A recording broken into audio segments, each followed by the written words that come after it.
বন্ধুরা সবাই কেমন আছেন? ভিডিও শুরু করার আগে আল্লাহর নাম স্মরণ করি। বিসমিল্লাহির রহমানির রহিম। আপনারা জানেন মেঘের রাজ্য হচ্ছে সাজেক। মেঘ উপভোগ করতে হলে সাজেকে আসতে হবে। মেঘের খেলা দেখতে হলে অবশ্যই আপনাদের সকালে উঠতে হবে। সকালে যদি না উঠতে পারেন মেঘ মিস করবেন। মেঘের সময় আপনার সকাল 7টা থেকে 10টা 11টা পর্যন্ত মেঘের খেলা বেশি দেখা যায়।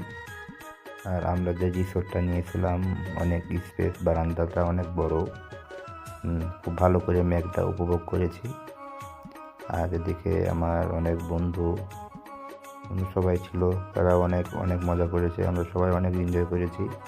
আমি আপনাদের একটা সাজেক দেব। বাংলাদেশের মধ্যে সেরা জায়গা হচ্ছে সাজেক। আপনারা সাজেকে একবার হলেও আসবেন, মেঘটা উপভোগ করবেন। সাজেকে 2 দিন না থাকলে মেঘ ভালো করে উপভোগ করতে পারবেন না। এই কথা বলে আমার ভিডিও শেষ করছি। আমার কথার মাঝে যদি কোনো ভুল ত্রুটি হয়ে থাকে নিজ গুণে ক্ষমা করে দেবেন। ধন্যবাদ সবাইকে।